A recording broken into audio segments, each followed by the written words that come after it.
and Rats. Oh my goodness, what a lovely title. I spoke on this with my global health students last night, and we went back and revisited the Nipah virus in 1999 in Malaysia. I showed them a video on it. I actually was in Malaysia at the time, in East Malaysia, Kuching and Borneo, and 1 million pigs were slaughtered and killed by the military. They had thought they had Japanese encephalitis. As I recall, it was on the cover of Newsweek and Time magazines as well. It was a global catastrophe. And then suddenly a smart Chinese doctor and other epidemiologists and virologists realized it was in fact traced to rats in pig pens, and the rats had infested the pigs, and the people continued to eat the pigs, and it spread. There's another place in 2003 where they had an outbreak. There was a SARS epidemic, and it broke out, and then we had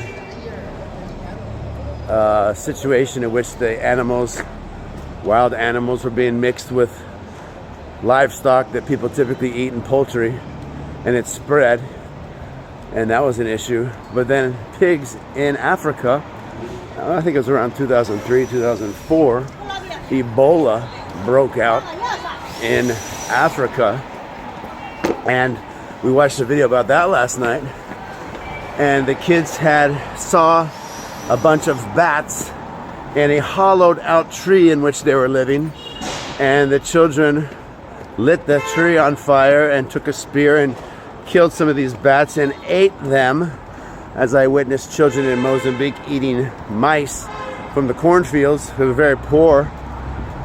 And the Ebola virus broke out in Africa as a result of the children eating bats.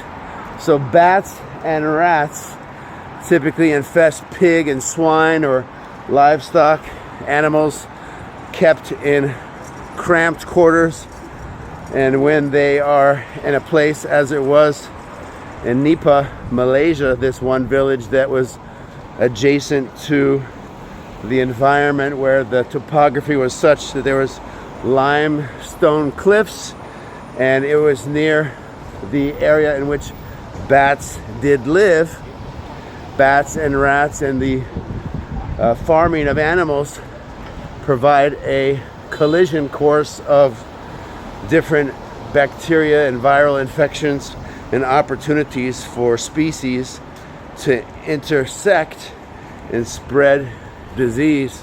And then when we humans eat those animals, the animals we live with and eat can also infest and infect us. Bats and rats, beware.